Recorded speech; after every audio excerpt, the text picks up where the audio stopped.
Podem abrir suas Bíblias, né? Acho que já abriram, podem se assentar. E em Abacuque,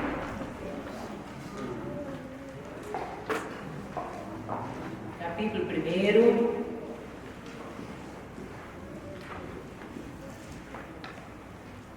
Vamos ver o que o Senhor tem para falar conosco. Amém?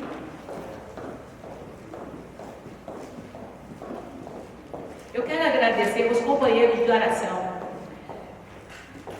Quando eu estava pensando nisso, eu até publiquei alguma coisa, eu não lembro exatamente, mas mais ou menos assim, que quem tem fechado as portas da igreja hoje, vocês viram, né? Acho que eram umas 2, 3 horas da tarde, não sei. Não são os decretos, é o medo. É o medo de muitos que têm fechado a porta, ou seja, têm feito com que as portas fiquem fechadas para as pessoas adorarem a Deus. Por que eu estou dizendo isso? Porque não está sendo permitida, né, aqui no nosso município, uma reunião com mais gente do que nós temos aqui, não é? Na faixa de 50 pessoas. Mas para orar, não tem nenhum decreto contra isso. Orar todos os dias, a igreja ficando aberta, pode vir 5, 10. Eu quero agradecer a tantos, muitos têm vindo, graças a Deus. E eu não sei se foi na sexta-feira, tem dias que a gente só tem 5, tem dias que tem 10, mas nós temos sempre alguém orando. E eu sei que sabe aquela hora que a gente abre a Bíblia? Eu abri aqui Você estava aqui, Hilda? Eu abri aqui, eu falei, eu acho que eu vou pregar domingo nesse texto. Semana passada foi a mesma coisa, eu estava na oração, naquela hora, o Senhor me deu aquele texto sobre a questão de... Vocês lembram da pregação da semana passada? Alguém lembra? Eu espero que lembre, eu lembro. Eu falei sobre o quê? Quem está online também deve estar acompanhando. O verdadeiro arrependimento. Né? E foi assim, nós estávamos orando e ali o Senhor falou sobre o verdadeiro arrependimento.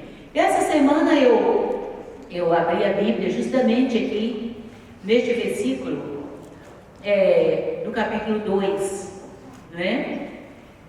Porque a visão ainda está para cumprir-se, o versículo 3, no tempo determinado, mas se apressa para o fim e não falhará. Se tardar, espera-o, porque certamente virá, não tardará. Eis o soberbo. Sua alma não é reta nele, mas o justo viverá pela sua fé. Amém? Irmãos, um livro que tem apenas 3 capítulos. E eu acredito que essa semana você vai ler e reler esses capítulos, porque mais parece, mais ou menos, né? Por um lado, sim, os jornais dos dias de hoje. Por outro lado, não. Porque esse livro está recheado de revelações. E olhem só o início deste livro. Abacuque, no capítulo 1, ele diz assim: sentença revelada ao profeta Abacuque. Então este livro foi escrito por Abacuque. E ele diz que ele recebeu uma sentença. Essa palavra sentença, né, no original, massá, é peso, uma responsabilidade. Ele recebeu do Senhor uma sentença. E ele teria que transmitir para o povo de Deus essa sentença. Então, alguns dizem que aquele profeta vivia encurvado debaixo daquele peso, daquela responsabilidade, porque ele tinha que entregar essa mensagem ao povo de Deus. E naquele contexto, aquele homem buscando a Deus, e ele vê o que Deus tinha falado com ele, mas ele olha para o povo de Deus. Irmãos, veja se este versículo não até parece das manchetes de hoje, né? Até quando, Senhor? Clamarei eu, e tu não me escutarás. Gritar-te-ei violência, e não salvarás? Porque me mostras a iniquidade e me fazes ver a opressão? Pois a destruição e a violência estão diante de mim, há contendas e litígios, e o litígio se suscita. Por esta causa, a lei se afrouxa, e a justiça nunca se manifesta, porque o perverso cerca o justo, a justiça é tecida. Irmãos, não é só nos dias de hoje que a justiça era tecida. Abacuque, ele entrou em crise quando ele recebe do Senhor uma sentença para entregar o povo de Judá. O versículo 5 ele diz assim: vede entre as nações, olhai, maravilhai-vos, desvanecei, porque eu realizo em vossos dias obra tal que vós não crereis, quando vos for contada. Eu vou parar aqui e vou passar para o versículo 13.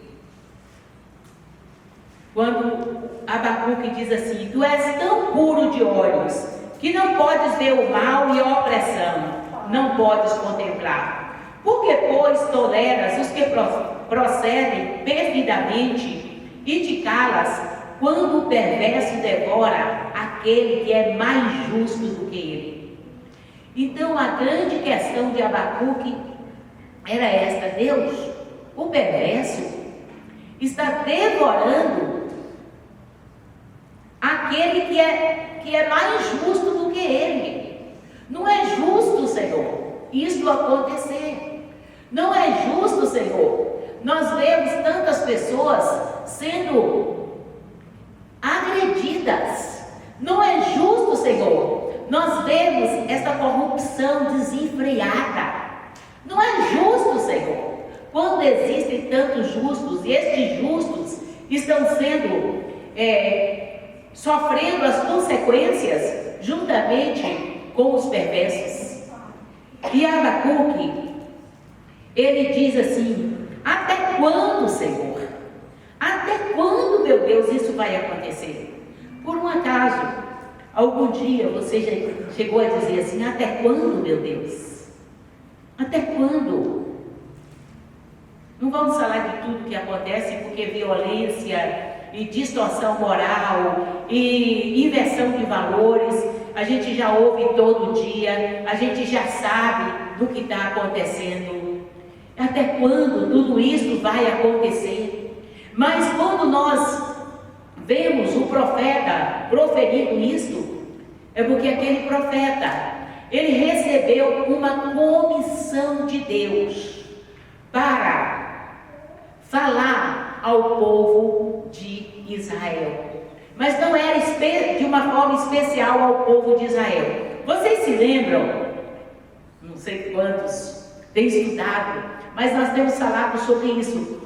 Chegou um tempo quando o povo de Israel, as 12 tribos foram divididas e ficaram duas denominadas a turma de Judá, as tribos, o reino do sul, o reino de Judá, e o reino do norte, que eram as outras 10 tribos. E aí Israel passou a ter 2 reis, porque Israel foi se afastando do Senhor. E, irmãos, nós vamos ver que nos dias deste profeta, o povo de Israel já tinha sido levado cativo. O povo de Israel já tinha sido capturado pelo exército da Assíria. Então, quando nós lemos ali no livro de Reis e Crônicas, nós vemos que Judá permaneceu. E Judá, ele permanecia entre altos e baixos. Enquanto Israel, o reino do norte, já estava em cativeiro, Judá, ele permaneceu, ora servindo a Deus, ora se voltando para os ídolos. Então você vê o rei Josafá, ele começa a reinar, ele derruba todos os altares, ele restitui o templo, o altar de adoração, E ele conclama o povo, e o povo se volta para o Senhor. E eles ganham a guerra, e eles continuam prevalecendo. Daqui a pouco entra um outro rei, eles abaixam a guarda. E os dias de Abacuque foram não muito distantes dos dias do profeta Josias. Você se lembra de Josias?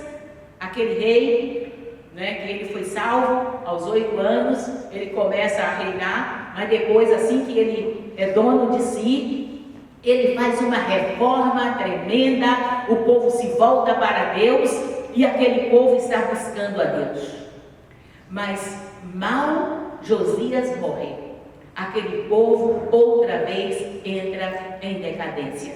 Alguma coisa semelhante com os nossos dias, irmãos? Alguma coisa semelhante? Olha o perfil da igreja.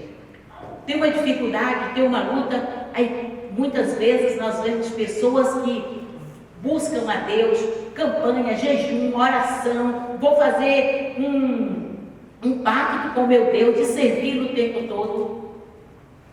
Daqui a pouco, conquistas materiais fazem com que aquela pessoa se esfrie. E isso não é um caso isolado. Não é. Infelizmente, nos dias de hoje. Não é verdade? Nós olhamos e vemos. E nós temos que vigiar muito nos dias de hoje. Porque a demanda do mundo, ela é terrível. E todos os dias é uma chamada para a corrupção. Todos os dias é uma chamada para o esfriamento. Todos os dias nós somos chamados para desistirmos de adorarmos a Deus com todo o nosso ser, de colocarmos o Senhor em primeiro lugar, de estarmos engrossando as fileiras daqueles que adoram a Deus, que buscam ao Senhor. Nós estamos todos os dias sendo arrastados. Parece que os dias de hoje, né, existe uma força tremenda para nos fazer apegar as coisas deste mundo e nos distanciarmos do Senhor. E naqueles dias, irmãos, Judá estava assim, serve e não serve a Deus. E Abacuque, ele começa a perguntar: meu Deus, até quando eu clamarei e tu não me escutarás? Porque para Abacuque, ele estava clamando e Deus não estava ouvindo, não estava respondendo. Quando a coisa pior que existe para nós é o silêncio de Deus. Mas, irmãos, quando Deus está em silêncio, não quer dizer que a sua mão não está estendida ou que ele deixou de cuidar do seu povo. Quando um filho seu ou alguém faz uma coisa muito chata, muitas vezes você tem que ficar em silêncio, não é verdade? Para você saber como agir corretamente, de tal maneira que a sua ação sobre aquela situação vai transformar, porque você ama, você não quer afastar. E assim é, muitas vezes, o silêncio de Deus para com a sua igreja, para com o seu povo, não é porque Deus deixou de estender a sua mão para o seu povo, mas é porque Deus está aguardando o seu povo sentir a necessidade que nós temos dele. E quando ele clama assim: até quando, Senhor, eu clamarei? E eu vejo violência, eu vejo destruição. E sabe qual foi a resposta do Senhor? Versículo 5: vede entre as nações, olhai, maravilhai-vos e desvanecei, porque eu realizo em vossos dias obra tal que vós não crereis quando vos for contada. O versículo 6: eis que eu suscito os caldeus, nação amarga e impetuosa, que marcham pela largura da terra, para apoderar-se de moradas que não são suas. Eles são pavorosos e terríveis, e criam eles mesmos o seu direito e a sua dignidade. E aqui Deus diz, a resposta que Deus dá para Abacuque é que ele não ia livrar Judá. Porque Judá tinha pecado, e Deus diz: eu não vou livrar Judá. Eu vou permitir que a Babilônia venha e faça cativo o meu povo. Um povo amargo, um povo duro. Irmãos, Israel não aprendeu, Judá não aprendeu com o que aconteceu com a tribo do norte, que foi levada pelos assírios.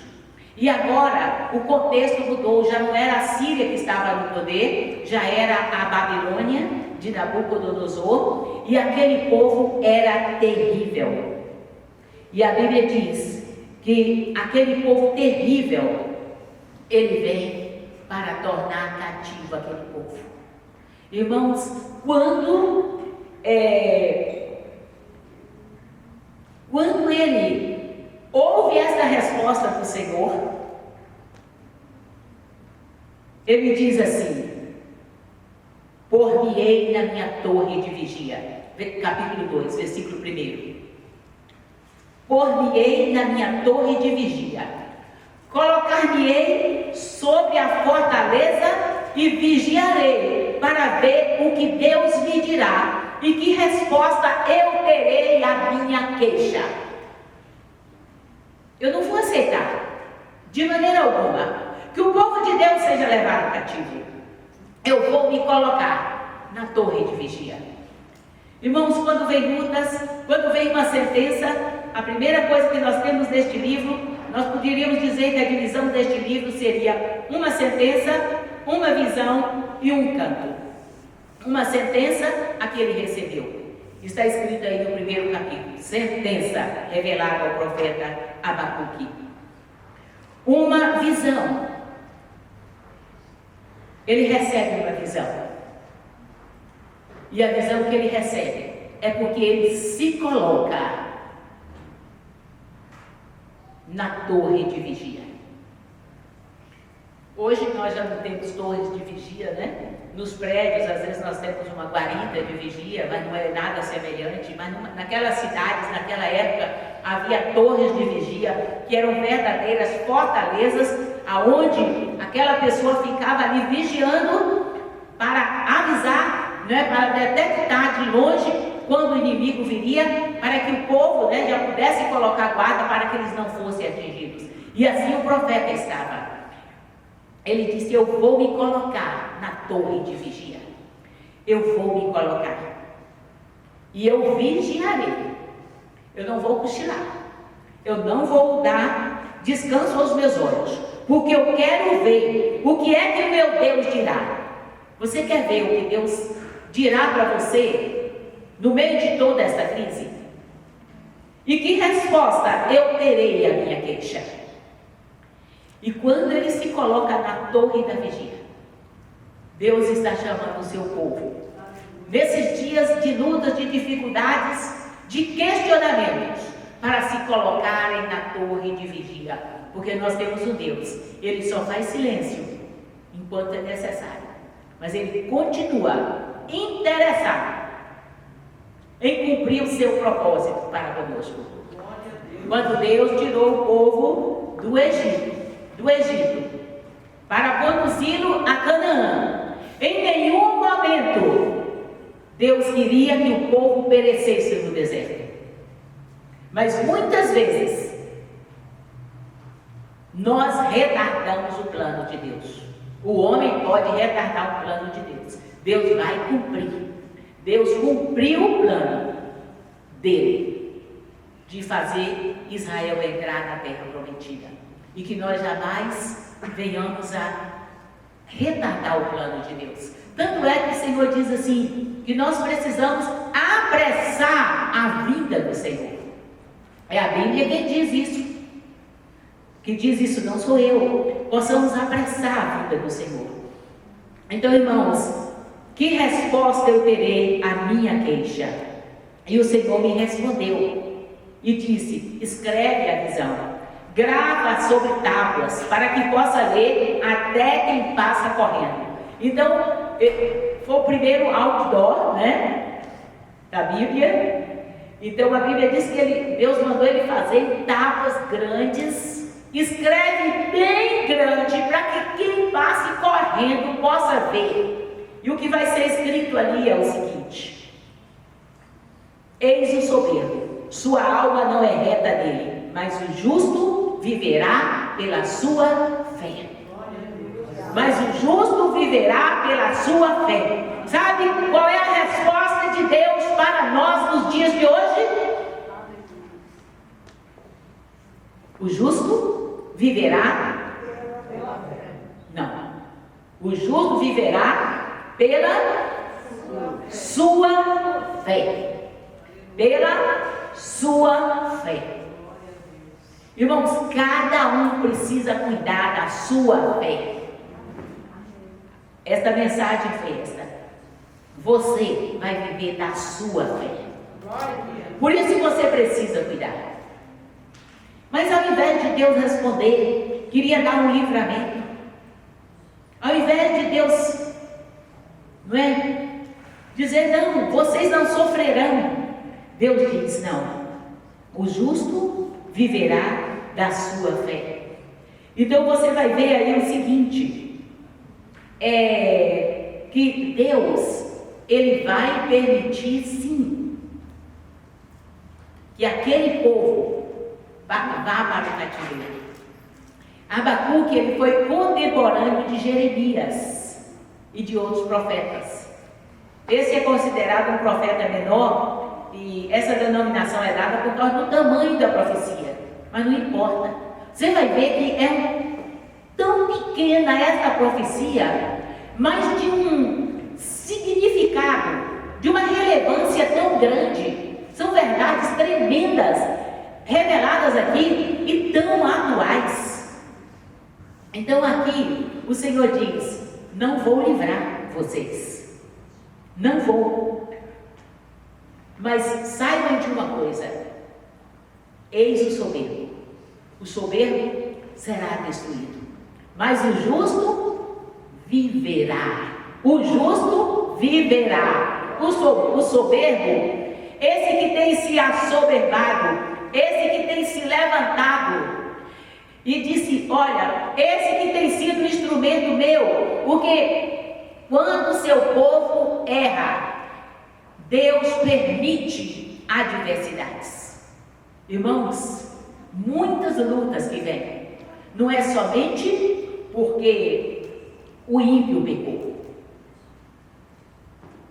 Aliás, o juízo ele começa pela casa de Deus. Diga aleluia.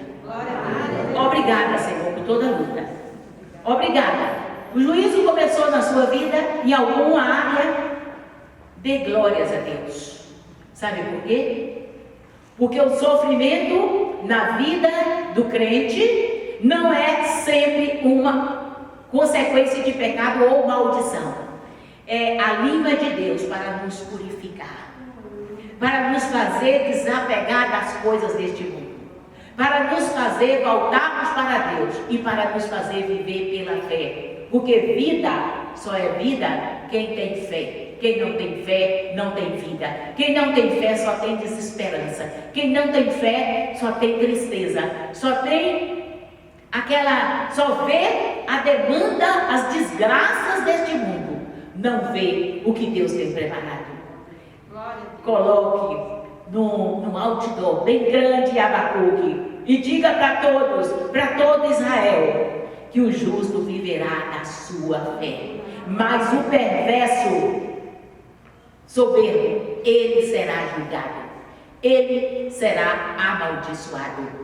Queridos, é uma coisa tremenda, e nós vemos aqui alguns destaques neste livro. O capítulo 6, o versículo 6 do capítulo 1, Deus mesmo diz assim: eis que eu suscito os caldeus, nação amarga e impetuosa. Uma nação amarga, uma nação que quando eles vinham, eles conquistaram Judá em 3 etapas, Judá e Israel. Na primeira eles levaram os jovens como Daniel, aqueles melhores. Depois eles vieram, né, para recolher taxas, e depois eles vieram para destruir a cidade. E destruíram. E acabaram, deixaram aquele povo, né, muros caídos. Foi uma derrota. Mas aquela derrota, tudo aquilo que aconteceu naquela época, é porque o povo de Deus se afastou do Senhor e o povo de Deus começou a praticar as mesmas coisas que o mundo praticava. Alguma semelhança com os nossos dias? Irmãos, nós precisamos conhecer a nossa identidade. Precisamos conhecer o que a Bíblia diz. E precisamos nos colocarmos na torre de vigia a cada dia. Porque senão nós nos desviaremos desta palavra. Nos desviaremos. E aqui, no capítulo 6, o Senhor, Ele profere 5 ais sobre os caldeus. Depois que o Senhor dá uma sentença para Israel, Ele profere 5 ais para aquele povo soberbo. No capítulo no versículo 6, do capítulo 2, ele fala: ai daquele que acumula o que não é seu, até quando? Daquele que a si mesmo se carrega de penhores.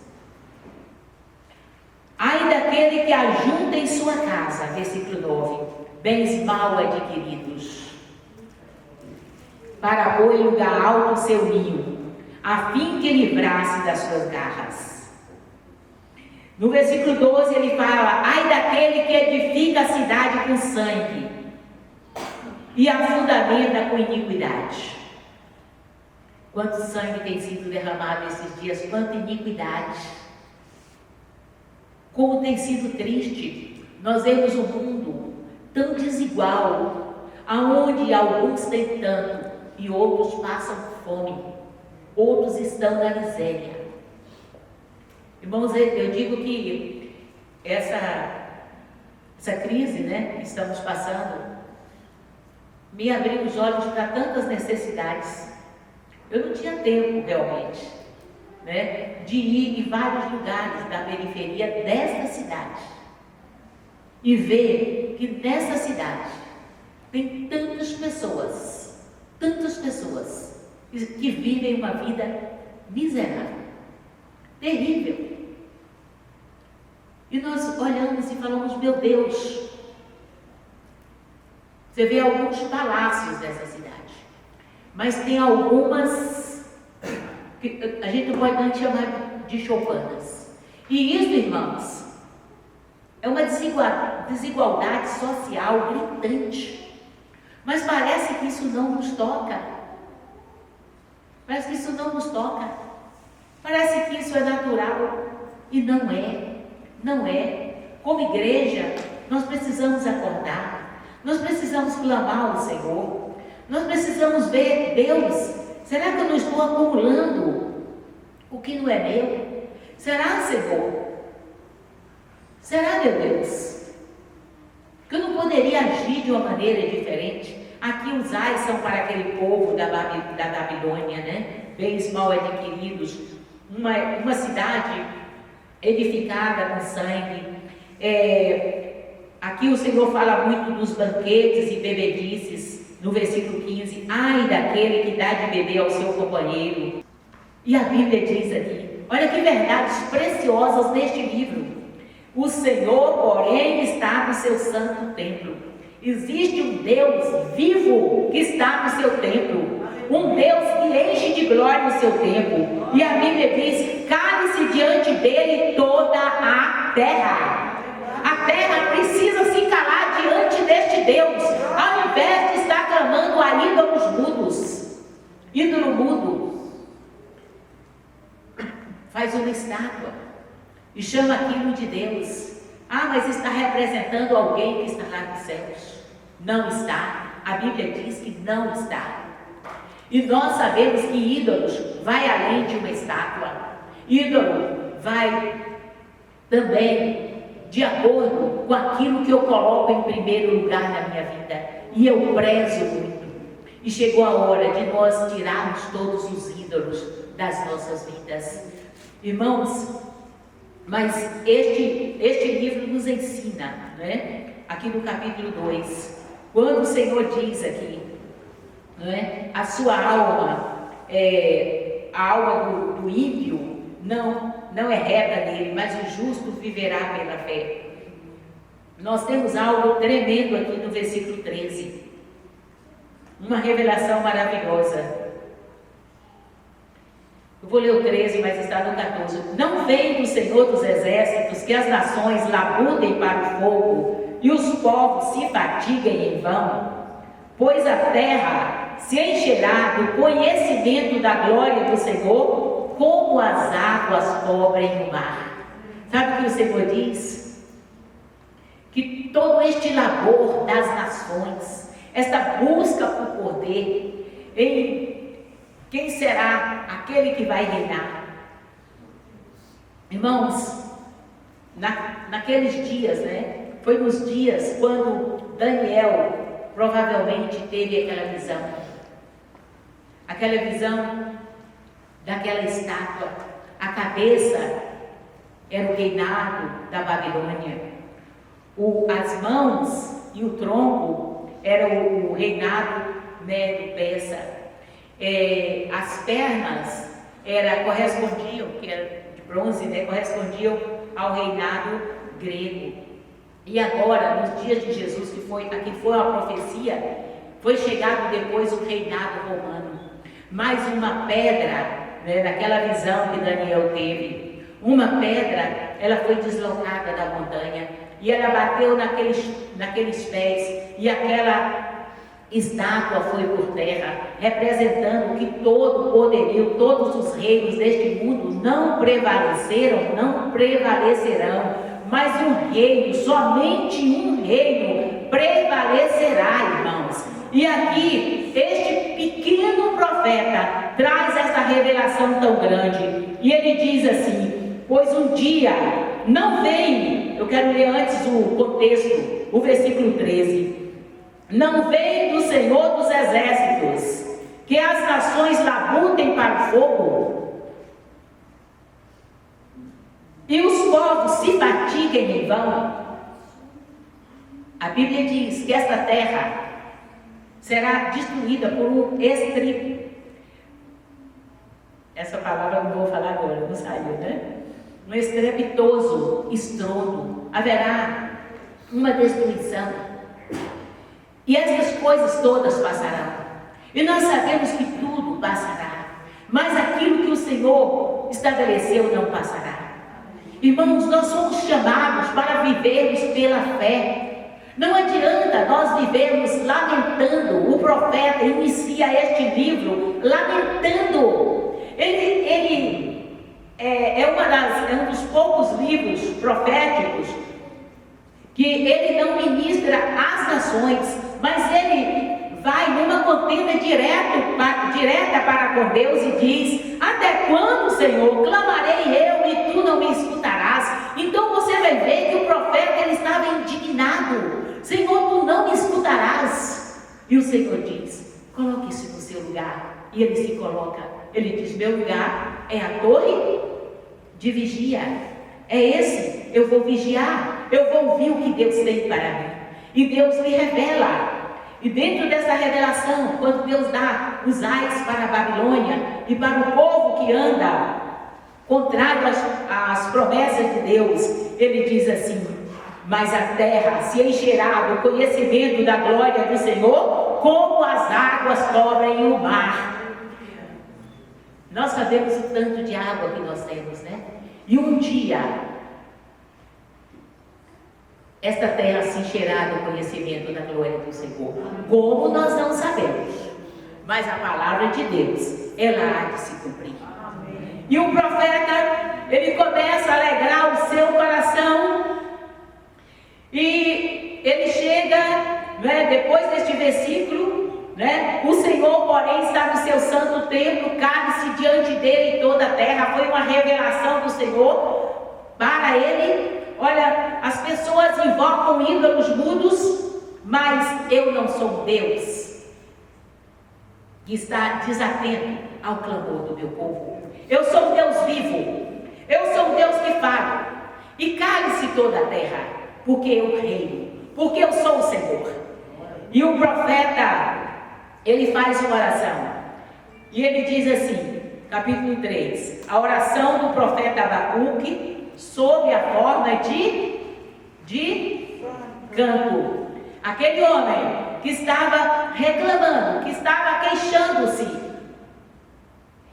diante do Senhor, acerca, né? Até quando, Senhor?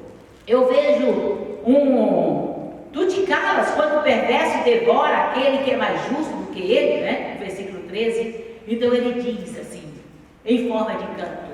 Ele começa o livro com uma queixa, e ele começa a adorar a Deus. E ele diz: tenho ouvido, ó Senhor, as tuas declarações, e eu me sinto alarmado. Aviva a tua obra, ó Senhor, no decorrer dos anos, e no decurso dos anos faze-a conhecida. Na tua ira, lembra-te da misericórdia. Queridos, os versículos seguintes, ele descreve Deus na sua glória. Você vai ver ele descrevendo do versículo 3 até o versículo 15, ele dizendo como Deus vem, a sua glória cobre os céus, a terra se enche do seu louvor, o seu resplendor é como a luz, raios brilham da sua mão, e ali está velado o seu poder. Adiante dele vai a peste, a pestilência, segue os seus passos. E aqui está falando em relação a quando Deus julgou o Egito, quando Deus se manifesta ao seu povo, e os povos são julgados quando Deus chega. E ele diz, ele para e faz tremer a terra, olha e sacode as nações. Versículo 6, esmigalham-se os montes primitivos, os outeiros eternos se abatem. Irmãos, é lindo. Não vai dar tempo nós lermos, mas eu creio que você vai ler esta semana. E ele diz assim, versículo 11: o sol e a lua param nas suas moradas, ao resplandecer a luz das tuas flechas sibilantes. Versículo 13: tu sais para salvamento do teu povo, para salvar o teu ungido. Feres o telhado da casa do perverso, e lhe descobres de todo o fundamento. Marchas, versículo 15, com os teus cavalos pelo mar. Essa expressão te faz lembrar alguma coisa? Marchas com os teus cavalos pelo mar, pela grande massa de águas. Eu não sei, para mim me lembra a travessia, né, do Mar Vermelho. Então ele relembra o poder de Deus. E ele diz assim, ouvi-o, versículo 16, e o meu íntimo se comoveu à sua voz. Que nesta noite possamos ouvir a voz do Senhor, e o nosso íntimo possa se comover. Ouvi-o, e o meu íntimo se comoveu à sua voz. Tremeram os meus lábios. E ele descreve, né? Entrou a podridão nos meus ossos, os joelhos me vacilaram, pois em silêncio eu devo esperar o dia da angústia. Ele disse, eu não mais reclamarei. Então ele treme, fala assim de alguém que se submete, que reconhece o poder de Deus. Você se lembra de quando o Senhor se revela a Daniel e ele cai? Quer dizer, ele sentiu a pequenez de quem ele era. É isso que Abacuque está confessando aqui. E ele diz, em silêncio eu devo esperar o dia da angústia. Por que ele diz em silêncio? Porque, irmãos, de que adianta nós reclamarmos contra isso, contra aquilo? Nós temos que, a Bíblia, quando você lê Lamentações, ele diz assim, de que deve o homem se queixar? Queixe-se cada um dos seus próprios pecados. Ele diz, eu não vou agora estar indo contra aquilo que o Senhor já determinou. Mas, irmãos, no seu canto, ele diz assim, ainda que a figueira não floresça, nem haja fruto na vide, o produto da oliveira minta, e os campos não produzam mantimento, as ovelhas sejam arrebatadas do aprisco, e nos currais não haja gado. Todavia eu me alegro no Senhor, exulto no Deus da minha salvação. Irmãos, existe sim paz em meio às tribulações. Existe sim. Porque se Deus está conosco, não existe lugar ruim. Se Deus está conosco, não existe situação difícil. Porque Ele nos sustenta. Sabe o que foi que o Senhor disse ao povo quando eles estavam ali na Babilônia? Façam casas, eu os farei prosperar aqui no exílio. Deus, para Jeremias, separou uma pensão vitalícia. Deus não livrou Jeremias de ir para o cativeiro, mas Deus sustentou Jeremias em todas as suas dificuldades. Deus não é um Deus que se cala. Ele não é o ídolo que está mudo, que está surdo. Ele é um Deus vivo que diz: cale-se diante dele toda a terra. Irmãos, e aqui nós temos um grande ensinamento para as nossas vidas, né? A crise deve nos levar a um clamor. O mesmo clamor que levou este homem de Deus a fazer: aviva, Senhor, reabastece a minha candeia. Quantos de nós estamos com as candeias vazias? Se o Senhor voltasse hoje, talvez nós não subiríamos. E Deus está dando uma oportunidade. Deus está dando oportunidade à sua igreja. Eu creio, irmãos, que muitas coisas, como Mateus e o Senhor Jesus disse que haveria o início das dores, muitas coisas ainda vão suceder. Nós esperamos que essa crise desse coronavírus passe logo. Mas quando passar essa, quem garante que depois não virá outra? São adversidades e adversidades. O que nós precisamos é estar firmados em Deus, é estarmos na torre de vigia. Porque nós seremos preservados pelo Senhor. E Ele, quando Ele vê toda a destruição, Ele descreve sim, mas Ele descreve num cântico de adoração ao Senhor. Ele declara: mesmo que a figueira não floresça, não haja fruto na vide, e Ele apela, né, ao fruto da oliveira minta, porque a oliveira, ela é aquela árvore que tem as raízes profundas e pode estar seca, pode ser o que for. Tanto é que em Israel é a árvore nativa, são as oliveiras. As suas raízes, elas vão aos lençóis d'água e elas nunca deixam de produzir. Pode estar tudo seco. Por isso que o Senhor te comparou a uma oliveira. Nós somos oliveiras do Senhor. Deus comparou Israel a uma figueira e a igreja Ele comparou a uma oliveira. Por quê? Porque nós temos os lençóis d'água do Espírito Santo. Mesmo que o deserto seja grande, mesmo que a aridez seja tremenda, nós temos os lençóis d'água comparados ao poder do Espírito Santo que foi dado à igreja para ser a sua fonte de subsistência. Posso ouvir o glória a Deus?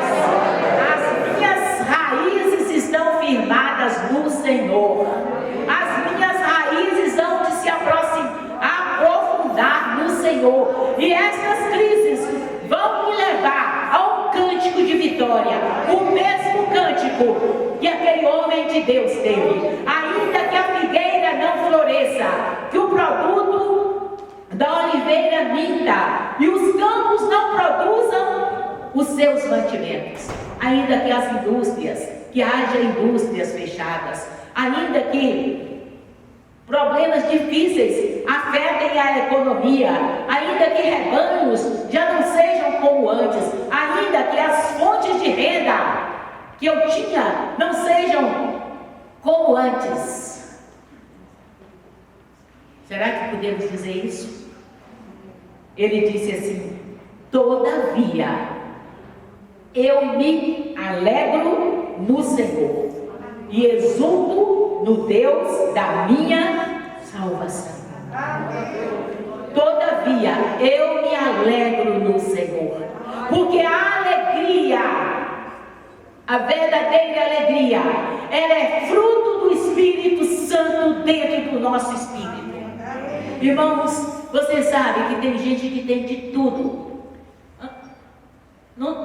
Vamos desconsiderar o momento agora, o momento passado. Gente que tinha de tudo. E o que mais estava assolando o povo era a depressão.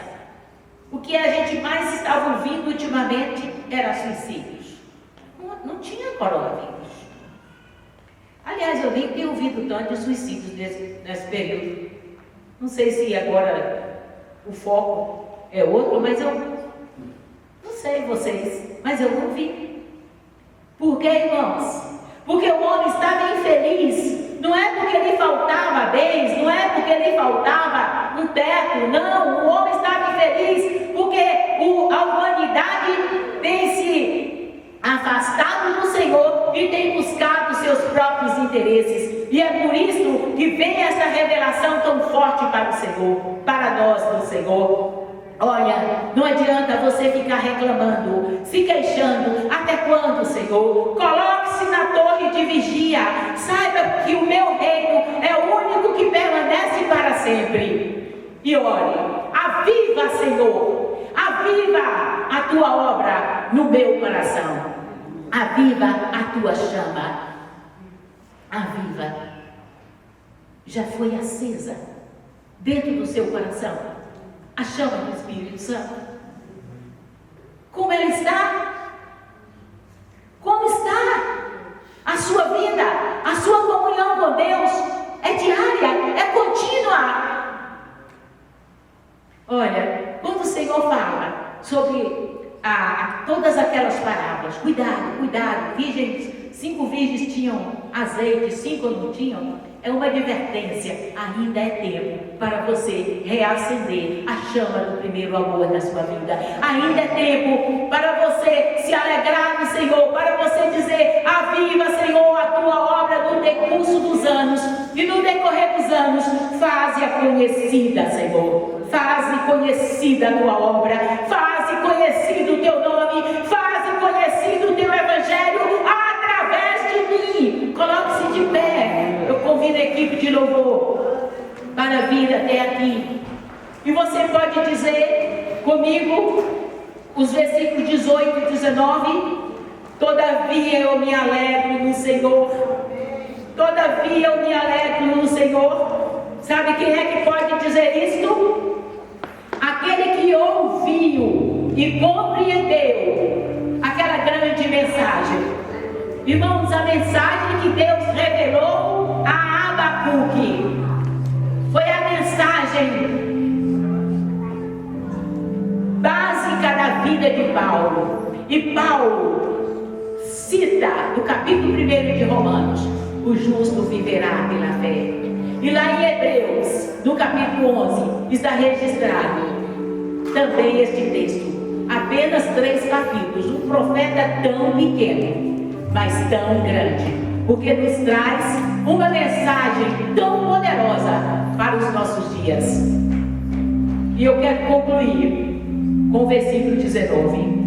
O Senhor é a minha fortaleza, e faz os meus pés como os da coça, e me faz andar altaneiramente. Você pode dizer isto?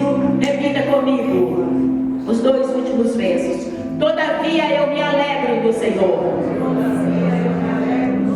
exulto no Deus da minha salvação. O Senhor Deus é a minha fortaleza, e faz os meus pés como da coça, e me faz andar Glória a Deus. Feche os seus olhos. Tem soberba na sua vida? A grande mensagem deste livro é: o soberbo perecerá, mas o justo, ele viverá pela sua fé. Por isso podemos andar verdadeiramente. Se o seu coração os problemas estavam ofuscando a chama do primeiro amor, nesta noite, clame ao Senhor, colocando-se na torre de vigia, e diga: Senhor, o que eu quero é a tua resposta, e nela eu firmarei os meus passos, e nela eu firmarei a minha conduta nesta vida. Deus, eu quero, Senhor, eu quero te dizer e quero entregar todas as dificuldades que eu estou passando. Alguns aqui têm passado por dificuldades, sim, mas chegou a hora de você entregar tudo ao Senhor e dizer: não importa, Pai, mesmo que o meu ganho não seja como antes, mesmo que eu tenha sofrido dificuldades esses dias, mesmo que as esperanças tenham parecido se arrefecerem, todavia eu me alegro no Senhor. Aleluia, Pai. Acende a chama do primeiro amor. Acende a chama. Acende a chama. Você pode orar e dizer isso. Se você realmente está querendo que o Senhor acenda a chama do primeiro amor, dê um sinal para Deus. Levante as suas mãos. Adore ao Senhor. Glorifique a Deus. Coloque-se numa posição. Aquele homem se colocou na torre de vigia. A gente se expressa através dos olhos, através da fala, através com os nossos braços. Sabe, às vezes tem dias que eu acordo e bato continência para Jesus, o Espírito Santo. Mas bato mesmo, falo: bom dia, Espírito Santo. Estou batendo continência, estou reconhecendo o teu poder na minha vida. Parece coisa, sabe? Mas o justo vive da fé, da sua fé. Então coloque a sua fé em ação agora. Deus, que a tua palavra, ó Deus, ecoe na vida de cada um. E que teus filhos, Pai, possam andar não pelo medo, não pelo desânimo, mas possam andar pela fé. E que nesta noite, cada coração se alegre na tua presença, em nome de Jesus.